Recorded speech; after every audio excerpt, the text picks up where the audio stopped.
माननीय जिल्हाधिकारी साहेब यांना निवेदन देण्यात आलं सत्यशोधक शेतकरी सभेच्या वतीने नवापूर तालुक्यात दापूर कामोद आणि बोरपाडा वन क्षेत्रामध्ये अचानकपणे प्रायव्हेट कंपनी सलर कंपनीचे मालक हे येऊन परस्पर मोजणी करतायत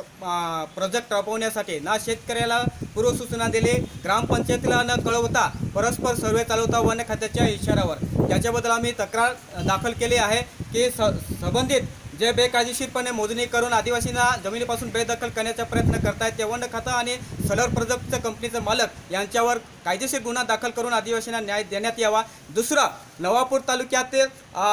आदिवासी वन हक्क दावेदारांना जे वनपट्टा मिळालेला आहे त्या वनपट्ट्यात सलर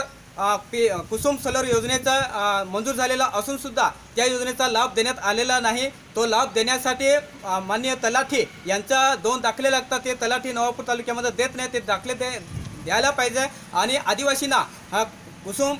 सोलर पंप योजनेचा लाभ देण्यात यावा ही मागणी होती। त्याच्यानंतर नवापूर MIDC आदिवासींना न विचारता आदिवासी शेतकऱ्यांना न विचारता परस्पर MIDCच्या नावावर अधिग्रहण केलेलं आहे। तसेच आदिवासींच्या जमिनीत बेकायदेशीरपणे बांधकाम सुरू आहे, त्या बांधकाम करणाऱ्या ठेकेदार आणि कंपनीवर कायदेशीर गुन्हा दाखल करून आदिवासींच्या जमिनी या परत करण्यात यावा आणि